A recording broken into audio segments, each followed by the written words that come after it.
One-step equations. Let's take a look. So what we're more accustomed to doing is seeing a problem where we have all the things that are included with the operators. For example, adding, subtracting, multiplying, and dividing. There's not a missing piece in that. And that's solving a problem forward, which is, say we just have 6 minus 4. Well, cool, we know that that's 2. But what we've always had on the other side of that is a variable. And it's never been put there, it's always just been implied. You're finding the thing that you don't know. So whenever you simplify something on one side, you can actually say it's set equal to an unknown number. And that's solving a problem forward. So if we subtracted 4 from 6 and we ended up with 2, let's take a look at reversing that. Well, if we subtracted 4, we would add 4 to get back to where we came from. And this is called working the problem in reverse, or working it backwards. This is where PEMDAS is going to go in reverse. So majority of the time, we're going to start with anything that's addition or subtraction. Then you'll go to multiplication, division. Then you'll go to exponents, and then parentheses, and we'll get to that in the later sections. But you can see here on the operations table, these are the inverse of one another. So multiplication, division, addition, subtraction, vice versa.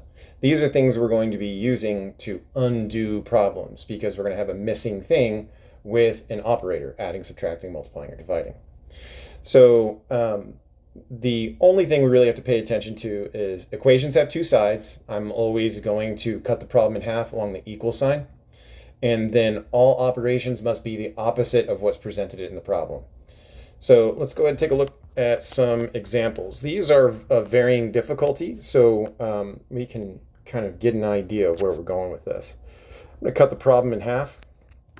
The reason I do this is because what we do to one side of an equation, we have to do to the other side of the equation. You can see that the only operation that's taking place in this problem, since this is a one-step equation, meaning that there's only one operation that's being done in the equation, you can see that it's x divided by -4. The opposite of dividing by -4, so if we're splitting something into -4 groups, the opposite of that would be multiplying it by -4 groups. What I do to one side, I'm going to do to the other. Anytime that we split something into 4 groups and then we multiply those pieces by 4, it turns into 1. So this is going to equal a 1 right here. X over 1, we have x. -20 divided by times -4 is going to give you a positive 80. Now you can always substitute your answer back in and check your answer. 80 divided by -4 equals -20. 80 divided by -4 is -20. This is the correct answer. That's called substitution. That's a very valuable skill. So let's go ahead and cut this problem in half. You can see that the only thing taking place here is -8/5. And yes, it's fractions. We all hate it. But at the same time, can't avoid it. So the opposite of subtracting 8/5 would be adding 8/5.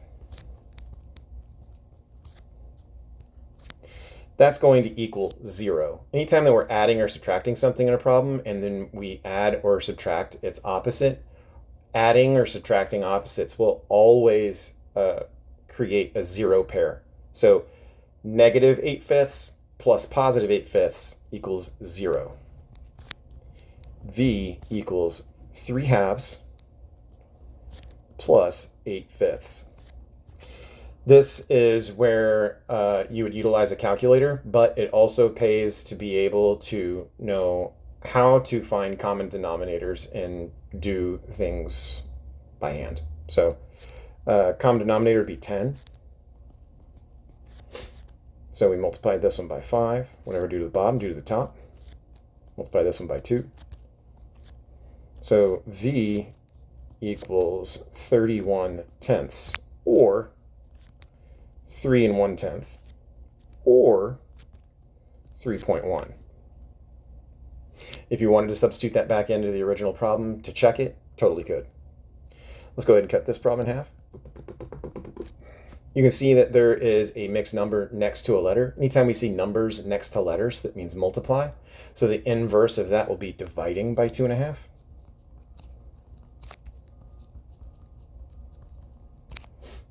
So A equals negative 9/8 divided by 2 times 2 is 4 plus 1, 5/2. So we know that whenever we're doing operations with fractions, especially division, it's going to be a keep it, change it to multiplication, take the reciprocal or flip it of the second fraction. That'll give you A equals negative 18 over 40 or negative 9 over 20. You could substitute that back into the original equation and check it if you want it. Perfectly fine. One-step equations. Got to be proficient.